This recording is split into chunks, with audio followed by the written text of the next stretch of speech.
On a peaceful morning at my lake house, I froze when my daughter-in-law sent me a 3-day, 2-night vacation plan for 30 people without asking me. She wrote, "Mom, make sure the fridge is stocked with imported beer and organic food because they're all VIP guests. My parents are taking the master bedroom so you can move to the guest room for a few days." My son only left a like reaction and said nothing. I put down my coffee and smiled because she had no idea what was waiting for her. If you found your way here today, I am truly grateful. You are exactly where you need to be, here on Silent Revenge. With Auntie May, every story is for you. Tell me in the comments, what city or country are you joining us from? Let us see how far this family reaches. Some elements of this story are fictional, added for storytelling and educational purposes. Names and locations are coincidental. The lessons, however, are ones worth carrying. My name is Loretta, and I am 62 years old. Most mornings at the lake house, I wake up before the sun finishes rising. I wrap both hands around my coffee mug, walk out to the back deck, and just breathe. The water out there on Lake Tahoe does something to a person. It stretches so wide and so blue that your problems feel small by comparison. My late husband Walter used to say that this place had healing properties. He was not a poetic man by nature, but he meant every word of it. Walter and I spent 20 years dreaming about owning a home on this lake. We clipped magazine photos, argued about floor plans, and saved every spare dollar we could find. When we finally signed the papers, he stood in the empty living room, looked out at the water, and cried. I had never seen that man cry before in my life, and my chest squeezed so tight I could barely breathe. He put his arm around me and said, "This place is for peace, Loretta. Don't ever let it become something else." He passed away 4 years later. I kept the house because letting it go would have meant losing the last place where I could still feel him beside me. That Wednesday morning, I was sitting on the deck with my first cup of coffee when my tablet started buzzing on the patio table. Once, twice, 5 times in a row. I picked it up and saw a flood of notifications from the family group chat. The name at the top stopped me cold. Candace. My daughter-in-law had created a detailed event post titled Lake House Family Weekend Friday through Sunday. She had planned a 3-day, 2-night stay for 30 people at my home. Not suggested it, not floated the idea. Planned it down to the sleeping arrangements, the evening barbecue schedule, and the grocery list. Every room in my house had already been assigned to someone from her family. Her parents, her brother, Trent cousins, their children, family friends I had never met in my life. My son Garrett had seen the post. Beneath it, he had left a single thumbs-up emoji. Not a question, not a phone call to me, a thumbs-up emoji. This was not the first time Candace had treated my home like an extension of her own. 2 summers ago, she had brought a group of friends for a long weekend without asking, and I had said nothing. Last 4th of July, she had used my lake house address to receive a furniture delivery while I was out of town, and I had said nothing then either. Every time I stayed quiet, I gave her one more reason to believe that silence meant yes. My coffee had gone cold in my hands before I even realized I had stopped drinking it. Then a private message came through from Candace directly. I read it once, set the tablet down, and read it again because I was sure I had misunderstood. That last line stayed with me the longest. Your bedroom, I already promised it to my parents. Move your things to the guest room. It is only a few days. She had not asked. She had informed me the way you inform a hotel housekeeper that checkout is at 11. My bedroom. She had promised my bedroom to her parents, in my own house. On a lake my husband and I had bled and saved and dreamed for, and she had signed off with a smiley face. My chest did not tighten with anger. It burned. It burned the way it does when you finally understand something you have been refusing to see for a very long time. Every time I had said yes when I meant no, every time I had handed over a key or opened my wallet or stepped aside because it was easier than the argument I had been teaching Candace, exactly one lesson, that my kindness had no bottom. I stood up from the deck chair, set my cold coffee on the railing, and looked out at the water. The lake was absolutely still that morning, not a single ripple on the surface. I picked up my tablet and started making a list of my own. I sat at the kitchen table for a long time after I read that message. The tablet was still in my hands, but I had stopped looking at it. I was looking at the wall across from me at the framed photograph Walter and I had taken the very first summer we owned this house. We were standing on the dock, squinting into the sun, laughing at something I could no longer remember. He had his arm thrown around my shoulders like he was the happiest man alive. He probably was. I pressed 2 fingers against the corner of my eye before the tears could embarrass me, even though there was nobody in the room to see them. Walter had been gone for 4 years. In those 4 years, I had said yes to nearly everything Garrett and Candace had asked of me. I paid for their rehearsal dinner when they claimed the budget was tight. I co-signed a loan I never should have touched. I handed over a spare key to this house because Candace said it would be convenient for summer visits. A year after that, Garrett had the old deadbolt replaced with an electronic keypad and programmed a code for Candace without asking me first. He said it was easier than managing physical keys. I had not objected at the time. I was still in the habit of not objecting. I told myself each time that this was what mothers did. This was what love looked like in practice. But sitting at that table, reading those words one more time, I felt something shift inside my chest. Not break, shift. Like a door swinging open that had been stuck for years. That message had burned itself into my memory, word by word.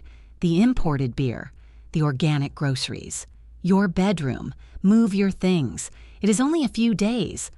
She had not framed any of it as a request. She had issued instructions the way you issue instructions to someone who works for you. My hands were trembling just slightly when I picked up my phone and called Winifred. She had been my closest friend for nearly 18 years, the kind of woman who answers on the second ring, no matter what time it is, and never once makes you feel foolish for calling. She picked up before I even finished a full breath. "Winnie," I said. My voice came out smaller than I intended. "Loretta." She knew immediately. 18 years will do that. "How bad is it?" "Bad enough that I need to borrow your freezer." There was a pause. Then, "I will put on a fresh pot of coffee. Get over here."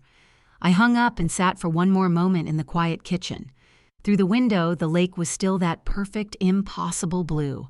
Walter had picked this place because he said water that color could not exist anywhere near ugliness. He believed that wholeheartedly. I picked up a pen from the counter and pulled a notepad toward me. I wrote 2 words at the top of the page, "My house." Then I underlined them both, set the pen down, grabbed my car keys, and walked out the front door. I did not slam it behind me. I closed it quietly, deliberately, the way you close a door when you have made up your mind about something, and there is simply nothing left to say. The plan was already forming. And for the first time in 4 years, my hands had stopped trembling. Winifred met me at her front door before I even knocked. That was the thing about Winnie she had a 6th sense for when I was coming, and she always had the coffee ready before I sat down. She took one look at my face, stepped aside to let me in, and said absolutely nothing about the 2 grocery bags I was carrying, or the fact that my eyes were still puffy from crying in the car on the way over. "Start from the beginning," she said, pouring 2 mugs and pushing one across the kitchen counter toward me. So I did. I told her everything, the group chat, the 30 people, the barbecue schedule, the sleeping arrangements Candace had mapped out like a military operation. And then I read her the message out loud, word for word, the part about the imported beer and the organic groceries and my bedroom that had apparently already been promised to Phyllis and Douglas without anyone thinking to mention it to me first. By the time I finished, Winifred's jaw was tight enough to crack a walnut. "She assigned you the guest room," Winnie said. It was not a question. Her coffee mug hit the counter with a sharp little crack. "In your own house, on your own lake." "With a smiley face at the end," I said. Winifred let out a breath through her nose that could only be described as a controlled explosion. "Loretta Ann, what are you going to do?" I set my mug down and smiled for the first time all morning. I am going to give her exactly what she asked for. Winnie's eyebrows went up. I opened one of the grocery bags and started unloading onto her counter.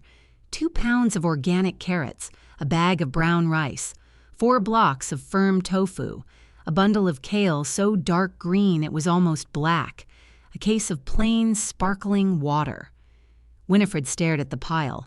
Then she started laughing, the deep kind that comes from somewhere below the ribs. "You did not." "Candace asked me to fill the fridge," I said. She specified organic. She did not specify what kind of organic. I had cleaned out every piece of real food from the lake house refrigerator before I left the steaks, the shrimp, the good cheeses, the bottle of Chardonnay I had been saving. All of it was now sitting in Winifred's freezer, perfectly safe. In its place would be the most sincere, most technically compliant, most thoroughly meatless refrigerator Candace had ever encountered in her 34 years on this earth. Winifred wiped tears of laughter from the corners of her eyes with her apron. "You are a wicked woman." "I am a precise woman," I said. "There is a difference." We spent the next hour transferring everything into Winnie's spare freezer. Then I drove to the grocery store, took my time going up and down every aisle, and selected the most virtuous, most fiber-rich, most resolutely joyless collection of organic produce the store had to offer. I even found a brand of sparkling water with a label that said "revitalizing" on it, which I thought was a nice touch. By the time I got back to the lake house and finished arranging everything on the refrigerator shelves, it looked full, abundant even, completely, perfectly, aggressively full. I stepped back, crossed my arms, and looked at that refrigerator with genuine satisfaction. Then I went to find a pen and a piece of paper. The note took me less than 30 seconds to write. I kept it simple.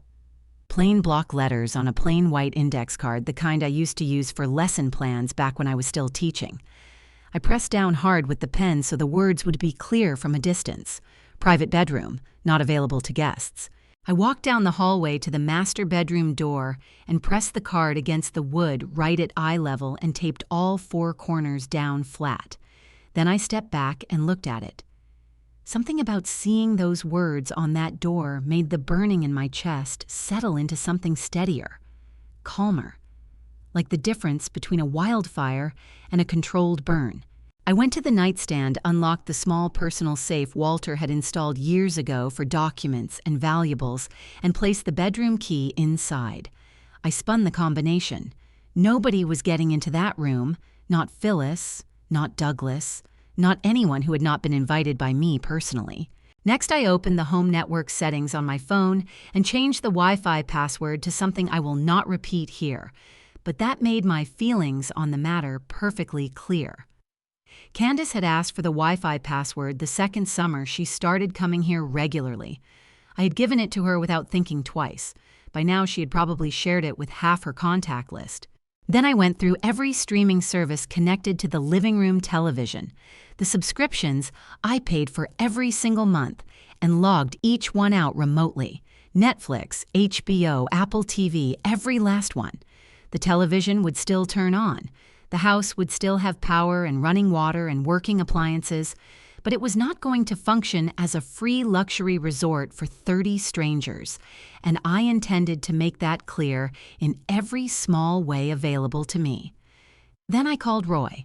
Roy Callahan had been doing locksmith work in the South Lake Tahoe area for going on 26 years.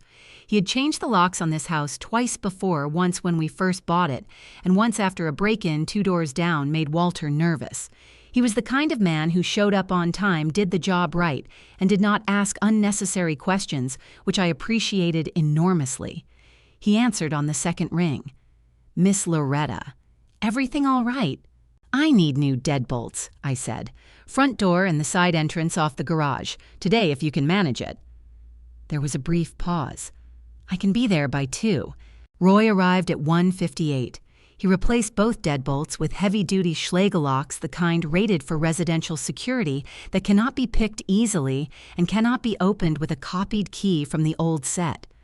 Under California law, a homeowner has every right to change the locks on their own property at any time without notifying anyone, and I had exercised that right completely and without apology. When he finished, Roy wiped his hands on a cloth and held out 2 brand new keys. Just 2. Both of them going directly into my palm. "Nobody else getting in tonight, Miss Loretta," he said. I closed my fingers around those keys and felt something I had not felt in a very long time. Not anger, not sadness, control. "That is exactly the point, Roy," I said. "Thank you." He tipped his head, packed up his toolbox, and walked back to his truck. I stood in the doorway and watched him pull out of the driveway. Then I looked down at the 2 keys in my hand, my house, my locks, my rules. I went inside to make a fresh cup of coffee. There was still one more thing I needed to check before tomorrow arrived. I carried my coffee to the small desk in the corner of the living room, the one Walter had built himself from reclaimed pine the second summer we owned the house. It was not a fancy piece of furniture.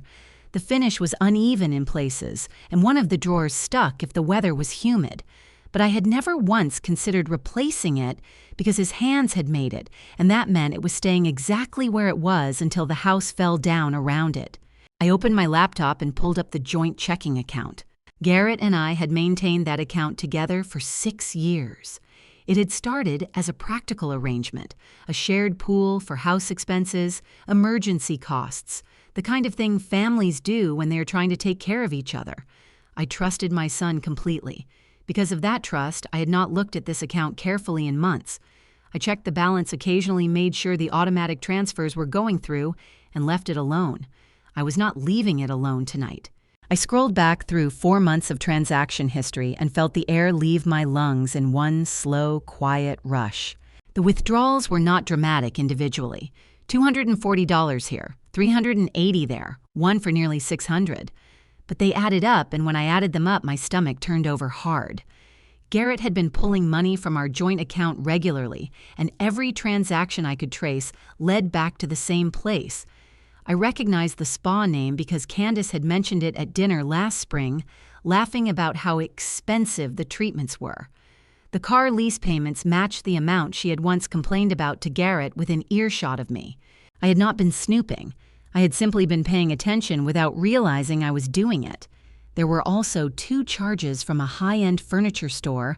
I had visited their home 4 months ago and had not seen a single new piece of furniture. Whatever they had bought, it had not ended up somewhere I could see it. When I finished adding everything up, I had counted 26 separate withdrawals over 4 months. 26 times my son had reached into that account without a word to me.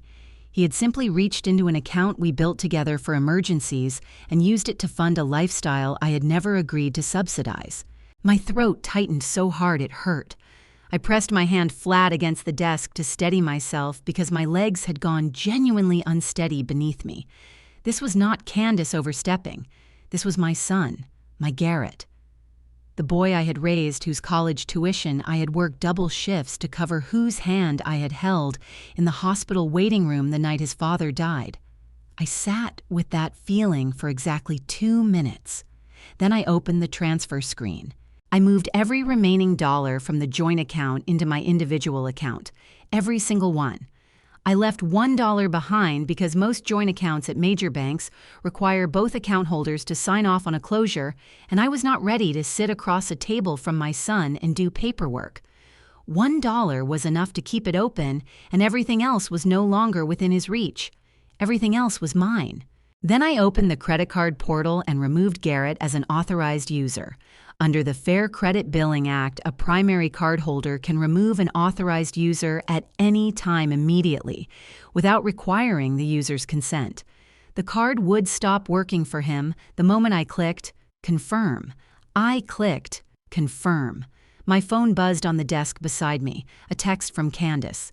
"Have you left for the grocery store yet? My dad really needs that imported beer. Please do not forget." I looked at that message for a long moment. Then I turned my phone face down on Walter's desk, folded my hands in my lap, and stared out the window at the darkening lake. Tomorrow was coming whether Candace was ready for it or not. So was I. I slept better that Thursday night than I had in months. There was no tossing, no lying awake running conversations through my head, rehearsing things I should have said years ago. I closed my eyes, listened to the water outside, and went out like a light. Walter used to say that a clear conscience was the best sleeping pill on the market, and he was right about that the way he was right about most things. Friday morning arrived with the kind of light that makes Lake Tahoe look like something out of a painting.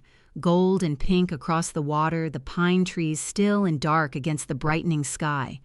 I made a full pot of coffee, carried my mug out to the deck, and sat down in the chair I had been sitting in 2 mornings ago when everything began. It felt like a different chair entirely. I was on my second cup when my phone buzzed on the armrest. A text from Garrett. "Mom, my card got declined at the gas station. Is there some kind of fraud alert on the account? Can you call the bank?" I read it twice, set my mug down, picked up the phone. I thought about the 26 withdrawals I had counted the night before. I thought about the car lease and the spa charges and the furniture store receipts.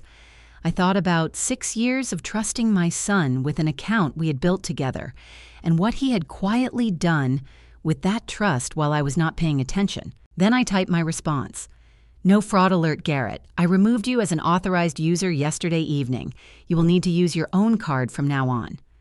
I sent it, put the phone face up on the armrest, and waited. The response took 4 minutes. "What, Mom? I'm at a gas station with Candace's whole family. This is embarrassing. Can we talk about this later?" I picked up my coffee mug with both hands and looked out at the water.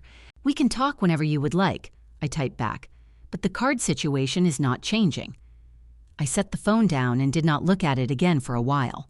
A few minutes later, the family group chat started filling up. Candace had posted a photograph of the caravan 4 SUVs lined up in a parking lot, somewhere off the highway, packed to the roof lines with beach chairs, coolers, and duffel bags. She had added a caption that made my eye twitch slightly. "Headed to the lake house, so grateful for family and for the people who make these moments possible." Phyllis commented within seconds. 3 heart emojis and "cannot wait for those lake views, sweetheart." Trent followed that with "calling dibs on the master bedroom right now." I looked at Trent's comment for a moment. Then I put my phone in my pocket, picked up my mug, and walked back inside. I washed my coffee cup, dried it, put it back in the cabinet where it belonged. Then I picked up the small overnight bag I had packed the night before, checked that my keys were in my purse, and took one long, slow look around the kitchen. Everything was in order. The refrigerator was full. The locks were new. The bedroom was secured. The accounts were separated. I had done every single thing I needed to do. I turned off the kitchen light and walked out the front door, pulling it shut behind me with a soft, definitive click. Then I crossed the street to Winifred's house and knocked twice. She opened the door immediately, holding a fresh pot of tea. "They are on their way," I said. Winnie stepped back to let me in. "Then we had better get comfortable," she said. "This is going to be worth watching." Winifred's living room faced the lake house directly. That had always been one of the things I loved about visiting her. You could sit in her armchair by the window and see my front porch as clearly as if you were standing on it. On ordinary days, that was a comfort. Today it felt like having the best seat in the house for something I had spent years building toward without ever meaning to. Winnie set a cup of tea on the side table beside me and dropped into the chair across the way. Outside, the street was still quiet. The afternoon light was cutting long gold lines across the pavement. Nothing moved except the tops of the pine trees and the breeze off the water. "How are you feeling?" she asked. "Steady," I said, and I meant it. She studied my face the way she always did when she was deciding whether to believe me. Then she nodded. "Good. You should feel steady. You have not done a single thing wrong." I wrapped both hands around the warm mug and looked out the window at my front door, at the new locks Roy had installed, at the index card still taped to the inside of the bedroom door that nobody outside could see, but that I knew was there. "Do you remember," I said, "the first time Candace asked to borrow the house?" Winnie made a sound low in her throat. She called it borrowing. She brought 6 people and left towels on every surface and a broken patio chair she never mentioned. I shook my head slowly, and I cleaned it up and told myself it was fine, that she was young, that she did not mean anything by it. And Garrett said, my chest tightened the way it always did when I thought about it. He said she probably just forgot. He said I should let it go. I pressed my lips together for a moment. I let it go, And then 6 months later, she asked again, and I said yes again, because the first time had not killed me, and I thought maybe she had learned something. She learned something, Winifred said flatly. She learned that you would always say yes. That sentence sat between us like a stone dropped into still water. I had loved my son fiercely since the moment he was born. I had loved Candace, too, in the careful, hoping way you love someone your child has chosen. But somewhere, in all that love and all that careful hoping, I had forgotten to love myself with even a fraction of the same energy. Walter had known. He had seen it happening and tried in his quiet way to tell me. Loretta, he used to say, you cannot pour from an empty cup. I had always smiled and changed the subject. The cup had been empty for a long time. Outside, a car turned onto the street. Then another. Winifred sat forward in her chair. Loretta, she said, her voice dropping low. They are here. Before I tell you what happened at 2:15 that Friday afternoon when 30 people pulled into my driveway expecting an open door, I need to ask you something. Do you think what I did was right or wrong? Type 1 in the comments if you are on my side, and type 2 if you think I went too far. Let me know you are still here with me. Please note this story contains some fictional elements shaped for storytelling and reflection. If that is not something you are comfortable with, this is a perfectly good moment to step away. No judgment at all. The first SUV turned into my driveway at 2:14 in the afternoon. I watched from Winifred's window as it pulled in, followed immediately by a second vehicle, then a third, then Garrett's, Suburban, bringing up the rear. 4 cars in total, packed so full that beach chairs were visible through the rear windows, and a cooler was strapped to the roof of the second one, like they were headed to a week-long resort vacation rather than someone else's private home. Candace stepped out first. She was wearing oversized designer sunglasses and carrying a canvas tote bag the size of a small child. She moved with the easy confidence of someone who has never once arrived somewhere and found the door locked against her. She said something to the people climbing out around her, gesturing toward the house, toward the lake, the way a real estate agent might gesture toward a property they are very proud to be showing. Phyllis emerged from the second vehicle, stretching her arms above her head and smiling at the tree line. Douglas came around from the passenger side, hands in his pockets, looking out at the water with a quiet satisfaction that made something twist unpleasantly in my chest. They had driven hours for this. They genuinely believed they had been invited. Trent was already pointing at my front door like he was claiming territory. Garrett got out last. He looked tired in a way that had nothing to do with the drive. Candace walked straight to the front door without knocking, without hesitating. She punched the old code into the keypad the way you punch in a code you have used 100 times before. The light flashed red. She frowned. Tried again, slower this time, pressing each number deliberately. Red again. A short electronic beep that carried across the quiet street with embarrassing clarity. Winifred made a small sound beside me that she quickly covered with her hand. Candace turned to Garrett with an expression that had moved rapidly from confusion to irritation. He shook his head, walked to the side entrance off the garage, and pulled his old key from his pocket. He inserted it. Turned it. Nothing. He tried again, jiggling the handle the way people do when they cannot accept what their hands are already telling them. Still nothing. Trent tried a ground floor window. It did not budge. The group behind them had gone very still. Children who had been running toward the backyard stopped. Adults who had been unloading bags set things down slowly. The festive energy that had carried 30 people up the mountain drained out of that driveway so fast I could almost see it leave. Candace pulled out her phone. My phone began vibrating on the side table beside me. Her name lit up the screen. I looked at it. Let it ring. She called again. I let that one ring too. The third call. I watched her face through the window tighten with something that was moving past frustration into something rawer. Then she walked up to my front door and began pounding on it with the flat of her hand. Nobody in that driveway knew about Winifred. Candace had never once asked about my neighbors in the years she had been coming to this house. She knew the lake, the deck, the refrigerator, and the keypad code. She did not know the woman who lived directly across the street and had been my closest friend for 18 years. Loretta. Her voice cracked across the neighborhood like a whip. "Open this door right now." My phone rang a fourth time. This time I picked it up. "Hello, Candace." I kept my voice exactly the way I wanted it. Level, unhurried. The way you speak when you have already made every decision that matters and there is nothing left to negotiate. The sound that came back through the phone was not quite a word. It was the sound a person makes when they have been running hard and suddenly hit a wall they did not see coming. "What the hell is going on?" Her voice cracked down, the middle half fury and half something closer to panic. "Open this door right now. We have 30 people standing out here in the heat, and I am not playing games with you."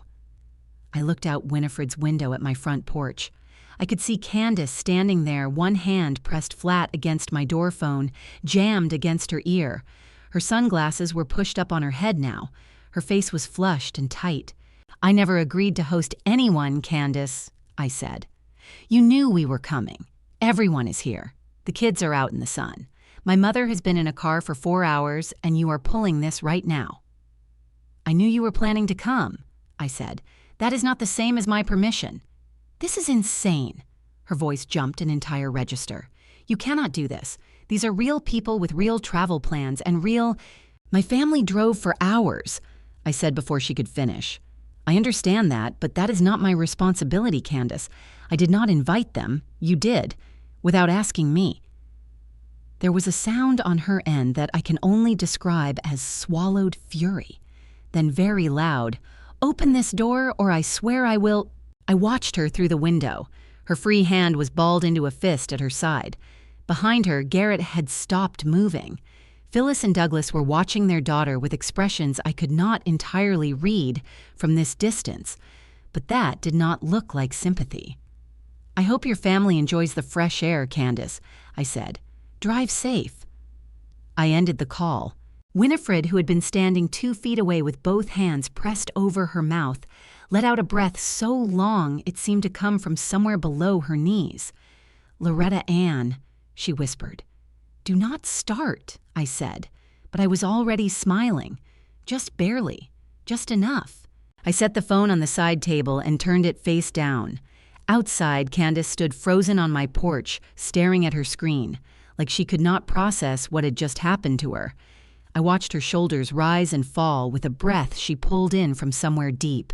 Then she turned around slowly to face the 30 people standing in my driveway. And that was when things really began to fall apart. I watched it all from Winifred's window. Candace turned to face the driveway with her phone still in her hand and her chin lifted the way it always was when she was trying to project confidence she did not actually feel. Behind her, 30 people stood in the afternoon heat with beach bags and coolers and the deflating expressions of people who have just begun to understand that something has gone very wrong. Douglas stepped forward first. He was not a man who raised his voice. In the time I had known him, I had never once heard him shout. He simply walked up to his daughter, stopped 2 feet away and looked at her with the particular kind of stillness that is somehow louder than yelling. "You told us," he said, "that her mother gave you permission." Candace opened her mouth. Nothing came out. "Candace." Phyllis's voice came from behind him, sharp and high. She only used her daughter's full name when she was past the point of pretending to be calm. "You told us this was arranged. You said it was taken care of." "It was supposed to be—" Candace started. "Supposed to be—" Phyllis's voice climbed another floor. "I have been in a car since 7 this morning. Your father has a bad back. These children have been sitting in car seats for 4 hours, and you are standing here telling me it was supposed to be—" Trent let out a sound from somewhere behind the second SUV that was not quite a word and not quite a laugh. "I knew something was off," he said to nobody in particular. "I knew it." Garrett stood at the edge of the driveway with his hands hanging at his sides. He was not looking at Candace. He was not looking at his in-laws. He was staring at the front door of my house with an expression I recognized from when he was 9 years old and had broken something valuable and was waiting for someone to notice. Phyllis turned on him next. "Fix this, Garrett. You are her husband. Fix this right now." Garrett flinched like she had snapped a rubber band against the back of his neck. He pulled his phone out of his pocket and called me. I watched his name appear on my screen. I let it ring. He called again. I set the phone face down on Winifred's side table and did not touch it. A small child near the back of the group had started crying, the tired, bewildered kind of crying that happens when you are too young to understand what the adults around you have gotten wrong. One of Candace's cousins picked the child up, shooting a look at Candace that carried an entire conversation in it. Candace looked around at all of them, at her parents, at Trent, at the locked door, at Garrett standing useless at the edge of everything. Her chin was still up, but her eyes had gone somewhere very small and very afraid. Winifred touched my arm gently. "She made this mess," she said quietly. "Not you." "I know," I said. And for the first time in a very long time, I actually did. They left the way people leave when they have no good options and know it. No dramatic exit, no tires squealing, just the slow, deflated process of picking things back up that had been set down with such confidence 20 minutes earlier. Beach chairs went back into trunks. Coolers got hoisted back into cargo holds. A folding table that someone had already started unloading got collapsed and shoved sideways into the back of Trent's SUV without ceremony. Winifred and I watched from her window until the last vehicle backed out of my driveway and disappeared down the road. Neither of us said anything for a moment. Then Winnie picked up the teapot and refilled both our cups. "Well," she said. "Well," I agreed. I stayed for dinner. Winnie made soup and we ate at her kitchen table while the sun went down over the water and the neighborhood went quiet, in the way it only does on summer evenings when the tourists have not yet arrived and the locals remember why they live here. I slept in her guest room that night with the window cracked and the sound of the lake coming in on the breeze. I found out later what happened at the Motel 6 off the highway. Garrett told me pieces of it. Winifred heard other pieces from a neighbor whose cousin was connected to someone in Candace's extended family, which is how gossip works in a small lakeside community, and I am not above admitting I listened to every word. Garrett also had location sharing turned on with his phone, a habit from years ago that neither of us had ever bothered to turn off. He told me later that he had not thought to check it on Friday afternoon. His attention had been entirely on Candace and the locked door. But that night at the motel, unable to sleep, he opened the app and watched my location stay fixed at Winifred's address all night, and had found that steadying somehow. The rooms were small and the air conditioning in two of them made a grinding sound all night. Douglas said almost nothing to anyone after they checked in. Garrett said Phyllis mentioned later that when Douglas went that quiet, it was never a good sign. Phyllis herself had apparently retired to her room immediately and did not come out for dinner. Trent ate fast food in the parking lot and posted about it. And Candace, unable to sit with the reality of what had happened without doing something about it, opened her phone and posted an Instagram story. That was how Candace had always handled discomfort. She managed it outward instead of inward. When things went wrong, her first instinct was never to sit with the problem, but to control how the problem appeared to other people. I had watched her do it at family dinners, at holiday gatherings, at every moment. When reality did not match the version of herself she had decided to present. Tonight was no different. She called it a lakeside getaway. She used soft lighting and a filter that made everything look golden and intentional. She wrote something about quality time with family and the beauty of spontaneous travel. What she did not account for was the reflection in her sunglasses. She had been wearing those oversized mirrored lenses all day, the same ones she had on when she stepped out of the SUV that afternoon, looking like she owned the place. In the story photo, she had tilted her head just enough that the Motel 6 sign behind her caught the light and showed up clearly in the curved surface. It was the kind of detail you would never notice if you were not looking for it. Her cousin had been looking. A Motel 6 sign, clear as anything. One of her cousins spotted it within minutes and put a comment underneath that said simply, "Wait, is that a motel?" Then came another, then 3 more, then a string of them. Garrett told me he watched Candace's face change as the notifications came in. He said she went very still, which, for Candace, was the equivalent of someone else falling apart completely. He was sitting on the edge of the motel bed while she dealt with her phone, and he said that was the moment watching her manage her image while 30 real people were genuinely inconvenienced because of a lie she had told that something in him finally cracked open. He picked up his keys. Before I reveal what happened the next morning when Candace came back with 4 cars and what she believed was one final move, I want to hear from you. Type the word lake in the comments if you have ever had someone treat your home like it belonged to them. You would be surprised how many of us have lived a version of this story. A reminder that some details in this story are fictional woven in for educational and entertainment purposes. Names and places are coincidental. If this is not the kind of content you are looking for, it is completely fine to step away and find something that suits you better. Saturday morning, I woke up in Winifred's guest room to the sound of her making breakfast downstairs and the smell of coffee coming up through the floorboards. I had slept well again, 2 nights in a row. That felt like a record. I came downstairs to find Winnie standing at her kitchen window with a spatula in one hand and a deeply suspicious expression on her face. She pointed the spatula at the street without turning around. "They came back," she said. I set my coffee mug down and walked to the window. 4 SUVs were parked along the road in front of my house, not in the driveway. On the street straddling the edge of my property line and the public curb positioned in the particular way that said this was not an accident.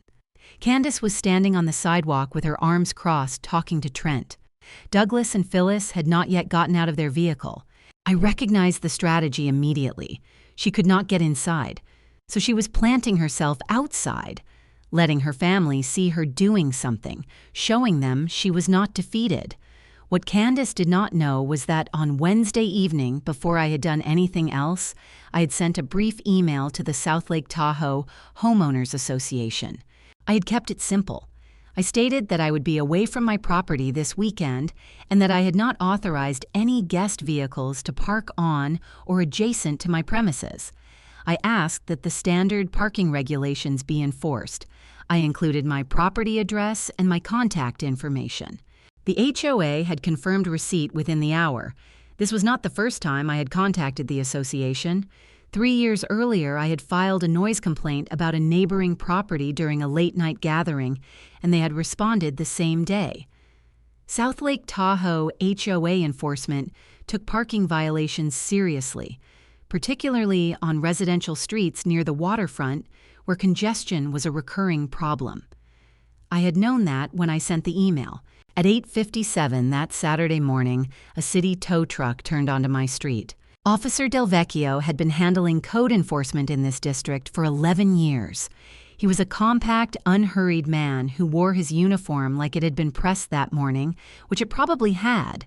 He walked the length of the 4 parked SUVs with a clipboard documented each plate number and began filling out the paperwork with the calm efficiency of someone who has done this more times than he can count.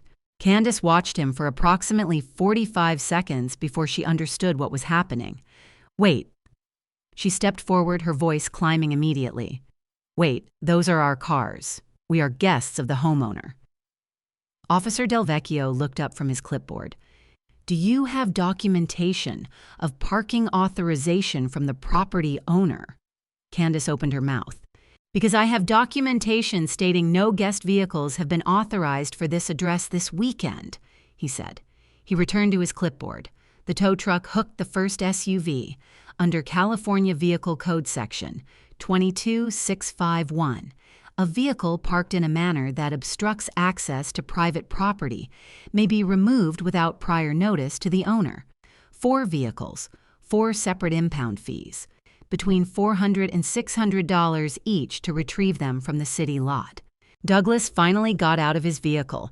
He looked at the tow truck. He looked at Candace. He did not say a single word. I found out what happened at the impound lot from Garrett. He told me on Sunday morning, sitting at my kitchen table with both hands wrapped around a mug he had stopped drinking from his voice, quieter than I had heard it in years. He had stayed at the motel that Saturday night in the same room as Candace. He had driven to the impound lot with Douglas and Phyllis that morning to help retrieve the vehicles, though he said almost nothing during the entire process. Afterward, he had gone back to the motel briefly, then driven to my house without telling Candace where he was going. He said the impound lot had been the quietest place he had ever stood. 4 cars, a clerk behind a window, Douglas pulling out his card. Nobody raising their voice, nobody explaining anything to anyone. Douglas paid to retrieve the vehicles, all 4 of them. He used his own card and he did not ask anyone to split the cost, and he did not raise his voice once during the entire transaction at the impound office. Garrett said that was the part that scared him most. A man like Douglas, who had opinions about everything and expressed them freely, going through that entire morning without a single outburst. On the drive back from the impound lot, Douglas said one thing to Candace. He said it quietly, looking straight ahead through the windshield, not turning to face her. "You told us this was arranged. It wasn't." Then he did not speak to her again for the rest of the day. Phyllis did not yell either. Garrett said she sat in the back seat of the car with her purse on her lap and her hands folded on top of it and stared out the side window the entire drive back to the motel. When they arrived, she got out, went to her room and closed the door. Not slammed, closed. Garrett told me that Candace stood in the motel parking lot for a long time after everyone had gone inside. He watched her from the window of their room. She was not on her phone. She was not talking to anyone. She was just standing there in the afternoon heat with her arms at her sides, staring at the pavement. He said he had never seen her look like that before, like something load-bearing inside her had quietly given way. He knocked on the window to get her attention. She looked up at him, and for just a moment before she put her expression back together, he saw something in her face that he recognized. Not anger, not defensiveness, embarrassment. Real embarrassment, the kind that does not come from being caught, but from finally seeing yourself the way other people have been seeing you for a long time. Garrett told me all of this, and then he stopped talking and looked down at his mug. "Mom," he said finally. His voice had gone rough around the edges the way it does when he is trying not to let something show. "I owe you more than an apology." I looked at my son across the table. My chest ached in the specific way it does when you love someone and are also deeply disappointed in them at the same time. "I know," I said, "but start with the apology." Garrett told me the rest of it that same afternoon at my kitchen table. He said that Saturday evening at the motel, Candace had spent 2 hours trying to manage the damage on her phone. The original post, the one with the soft lighting and the caption about spontaneous family travel and the Motel 6 sign reflected in her sunglasses, had already been deleted. But the comments had been screenshotted. Several of her followers had shared them. One of her cousins, the one who had spotted the sign first, had posted her own version of events in a separate group chat that Candace was not in, but that Garrett had been added to by mistake. He showed Candace the screenshots. She read them with her jaw clenched so tight he could see the muscle working in her cheek. Then she typed out a correction post. She called it a scheduling misunderstanding. She said the trip had been canceled due to circumstances beyond anyone's control. She thanked everyone for their understanding and used the word sincerely twice in 4 sentences. Garrett watched her craft that post for 11 minutes, watched her delete and retype the opening line 4 separate times, watched her choose a neutral, unbothered font color for the text overlay, watched her proof it twice before posting, and something inside him broke open in a way that had nothing to do with anger. He told me it was not the post itself. It was the gap between the post and the parking lot. Between the careful, managed version of events Candace was constructing for the people on her phone and the 30 real people who had driven hours and paid for motels and stood in the afternoon heat outside a locked door because she had told them a thing that was not true. His mother had been the locked door. He had known about the plan from the beginning. Candace had told him 3 weeks earlier, excited already, booking things in her head.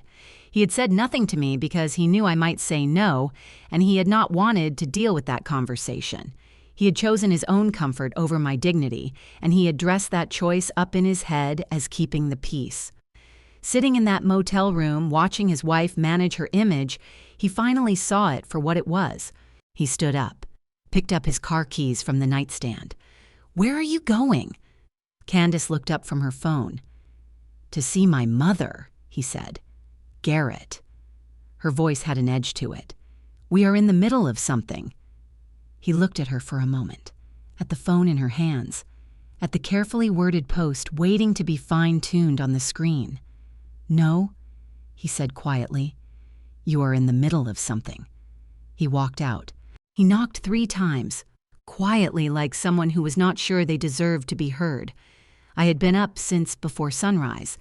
I was sitting at the kitchen table with my second cup of coffee when I heard it, and I knew before I even crossed the room that it was him, not because of the sound, because of the hour. Garrett had always come to me in the early morning when something was weighing on him too heavily to carry until a reasonable time. I looked through the side window first. He was standing alone on the front step with both hands in his jacket pockets and his eyes on the ground. No Candace, no overnight bag. Just my son looking smaller than a 37-year-old man had any right to look. I opened the door. He raised his head and looked at me, and his eyes were red at the corners in the way that told me he had not slept. His jaw was tight. He was holding himself together with visible effort the way people do when they are one kind word away from coming apart entirely. "Can I come in?" he asked. I stepped aside. He walked in slowly like he was not sure the house would still feel the same and stopped in the middle of the living room. He looked at the walls, at the photographs, at the view through the back window where the lake was turning gold in the early light. Then he turned to face me, and his voice, when it came, was rough and low and stripped of every defense he normally carried. "I knew about it, Mom." His throat worked around the words. "I knew about the whole thing 3 weeks before it happened. Candace told me she was planning it, and I said nothing to you because I knew you might say no." He pressed his lips together hard for a moment. "I told myself it would work out, that you would go along with it once everyone was already coming, that it would be easier than the conversation." My chest pulled tight in 2 directions at once, toward him because he was my son and he was hurting, away from him because what he had just described was not an accident or an oversight. It was a choice. "You didn't protect me," I said. "You protected yourself from an uncomfortable conversation." He flinched like I had pressed directly on a bruise. "Yes," he said. "That's exactly what I did." He reached into his jacket pocket and placed something on the coffee table between us. The spare key, the one he had tried uselessly in the side door 2 days ago. "I don't want this anymore," he said. "Not because you took it away, because I understand now what it means." I looked at that key for a long moment. Then I looked at my son. His eyes were bright with something he was working very hard not to let fall. "Sit down, Garrett," I said. "I'll make more coffee." We sat at the kitchen table for a while without talking about anything important. I poured 2 fresh cups. Garrett wrapped both hands around his mug the way he used to do when he was a teenager and had something on his mind he had not yet figured out how to say. I had always found that comforting, that some gestures survive intact from childhood. They remind you that the grown person in front of you was once someone you held in your arms. After a while, I picked up both cups and tilted my head toward the back door. We took our coffee out to the deck. The lake was doing that thing it does on Sunday mornings in summer when the motorboats have not yet started up and the water is so still it looks like something poured and left to set. We stood at the railing side by side and looked at it without speaking, and this time the quiet between us was not the heavy kind. It was the old kind, the kind we used to have before everything got complicated. "Your father picked this spot," I said. "He walked the whole property 3 times before he made an offer. Drove the real estate agent absolutely crazy." Garrett's mouth turned up slightly at the corner. "I remember. He made me walk it with him the second time. He had a rule," I said. "He would not buy a piece of land unless he could stand on it and feel quiet inside. Not peaceful, quiet." He said there was a difference. I looked out at the water. He stood right here where we are standing now, and he went completely still for about 2 minutes. Then he turned to me and said, "This is it." Garrett's throat moved.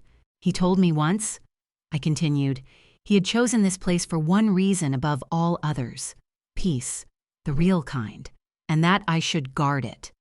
I turned the coffee mug in my hand slowly. I let it drift for a while. I let people treat it like something they were entitled to use. I think I was so afraid of losing the connection to him that I forgot to protect what he actually left me. Garrett set his mug down on the railing.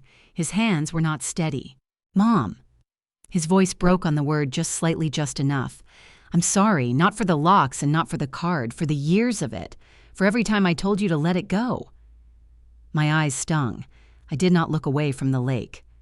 "I know," I said. "Do you forgive me?" I thought about that for a genuine moment. Not the automatic yes that I had given so many times before without meaning it all the way through.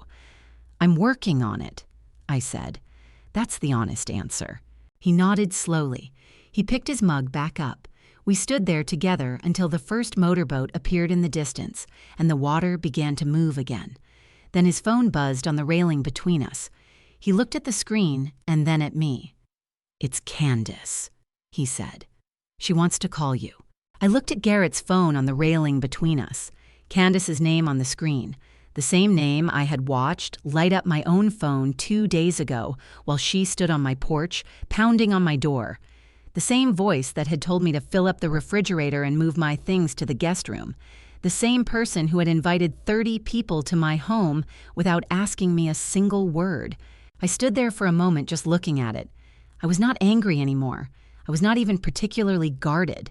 What I felt was something quieter than either of those things, a kind of readiness.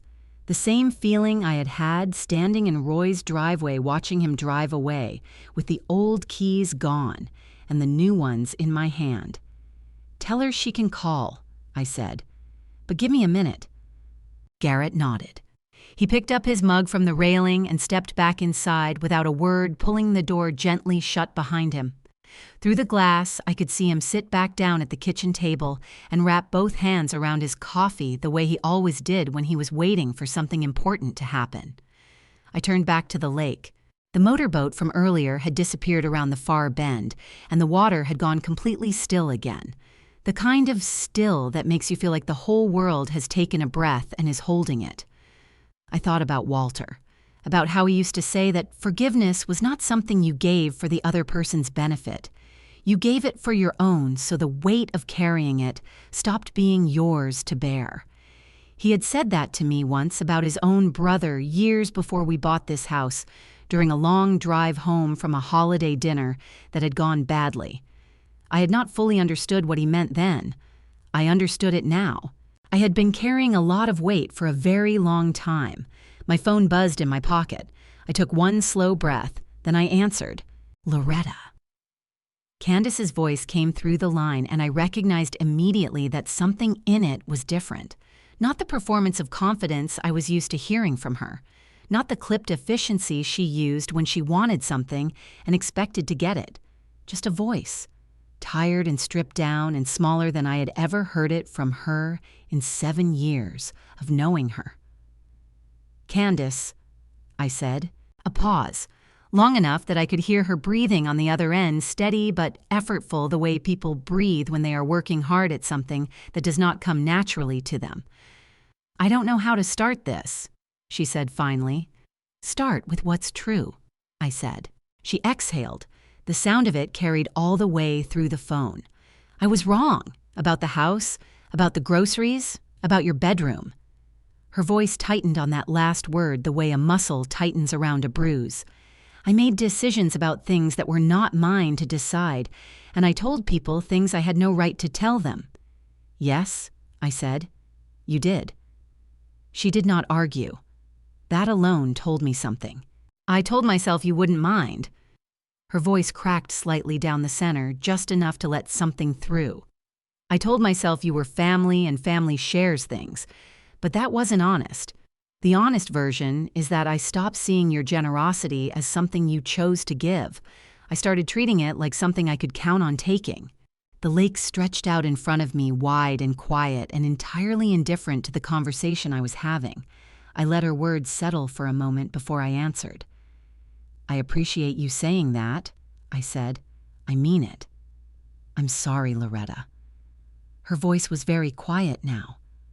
I am genuinely sorry. I believed her, not because the words were perfect, not because she had delivered them smoothly or without hesitation. I believed her because the performance was gone.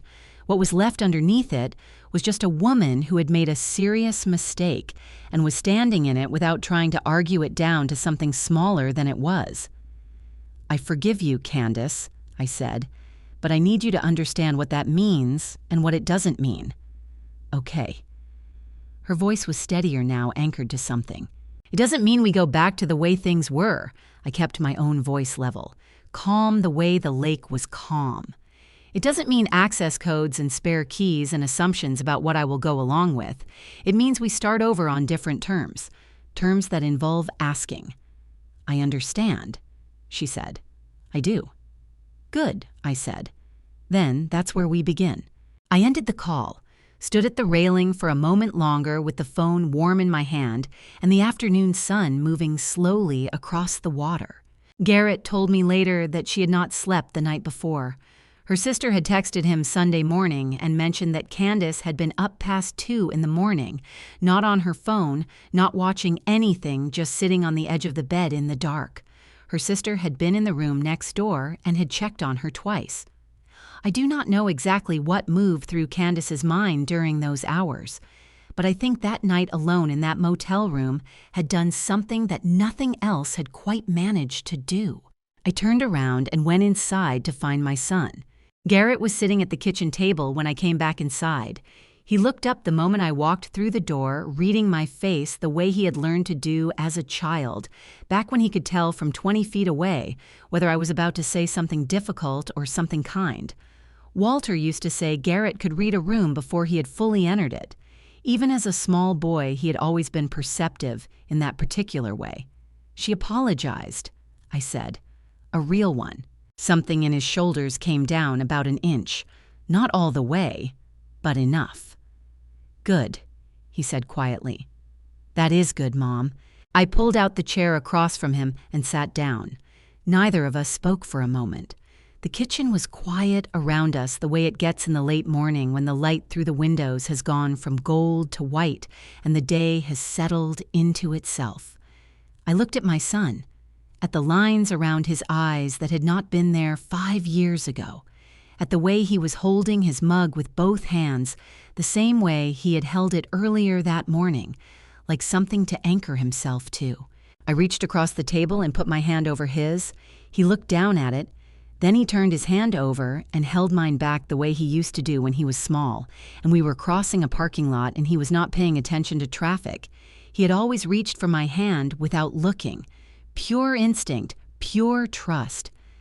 We sat like that for a while without saying anything, and I thought that sometimes the most important conversations between people do not involve any words at all. We finished our coffee. We talked about small things after that, the way the pine trees along the south side of the property had grown so tall you could no longer see the Hendersons' roof line.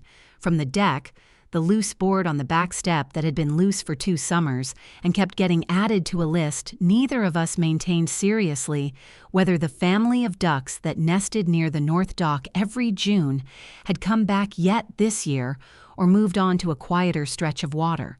The ordinary things. The things families talk about when they are finding their way back to each other after something hard, when the difficult words have already been said, and what remains is simply the business of being together in a room. When he stood to go an hour later, he followed me to the front door.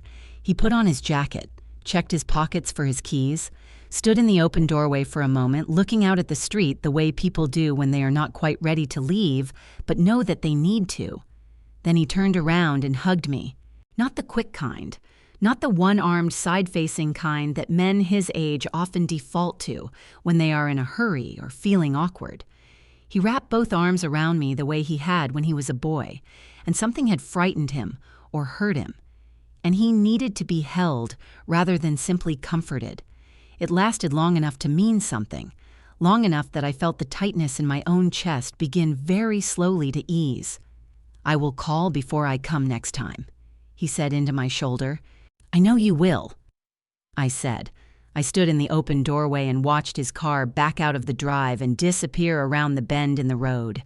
Then I closed the front door and locked it with my new key, and the sound of the deadbolt sliding home was one of the most satisfying sounds I had heard in years. I walked through the house slowly. There was no hurry. There was no one waiting for anything. The living room, the kitchen, the hallway. My bedroom door still locked, the index card still taped squarely to the wood at eye level. I peeled it off carefully, taking my time with the corners so the tape did not leave marks. I folded it in half, then in half again. Then I opened the kitchen drawer and placed it inside beneath the spare batteries and the takeout menus and the old grocery lists I had never thrown away. I would not need it anymore, but I was keeping it. I made one final cup of coffee and carried it out to the back deck and sat down in the chair that had been mine for 22 years. The sun was going down behind the Sierra Nevada. The light it left behind was the particular kind that makes everything look like it is lit from within, like the world has a source of warmth that does not come from the sky. The lake had gone a deep, burning gold. The pine trees along the far shore stood black against a sky that could not decide between orange and pink and had simply settled on both. I sat in my chair and looked at all of it for a long time. I thought about Walter, about the way he had stood in this exact spot 22 years ago and gone completely still for 2 full minutes before he turned to me, eyes bright, and said, "This is it." I had understood what he meant at the time, the view, the water, the pine smell in the air. I had thought I understood completely. I understood it differently now. It was not the view he had been talking about. It was the feeling of standing on ground that was entirely unmistakably yours, not because a document said so, not because you had paid for it, but because you had chosen it and fought for it and refused to let it become something other than what it was meant to be. My phone buzzed on the armrest. Garrett. A text. "Love you, Mom." I looked at those 3 words for a moment, at the small screen glowing in the fading light, at how simple it was in the end when people finally said what they actually meant. Then I typed back, "Love you too." I set the phone face up on the armrest this time, open, not turned away from anything. The lake stretched out in front of me, wide and still, and mine the way Walter had always meant it to be. The keys were in my pocket. The door was locked behind me. The piece I was sitting inside had not been handed to me by anyone. I had simply stopped giving it away. There is something I have carried with me since that weekend at the lake, a quiet truth I wish someone had told me decades earlier. I spent years believing that love meant saying yes, that generosity meant never drawing a line, that keeping the peace was the same as keeping the people I loved close. I was wrong about all of it. Do not wait as long as I did. The moment your kindness starts feeling like an obligation to someone else, that is not love anymore. That is a pattern, and patterns do not break themselves. God has a way of putting locked doors in our lives exactly when we need them most. Sometimes the most loving thing you can do is simply be the one who holds the key. These are the kinds of revenge stories with Mom that nobody plans to live, but so many of us do. This family drama does not belong only to me. If this family drama felt familiar, if these revenge stories with Mom hit closer to home than you expected, leave a comment and tell me your story. Share this with someone who needs to hear it. And if you believe that revenge stories with Mom deserve to be told honestly, and that real family drama deserves real conversation, subscribe so you never miss what comes next. Thank you for staying with me until the very end. The stories on this channel contain fictional elements crafted with the hope that something in them might reach you or remind you that you are not alone. If that is not what you are looking for today, no hard feelings. Step away, find what serves you, and come back whenever you are ready. I will be here.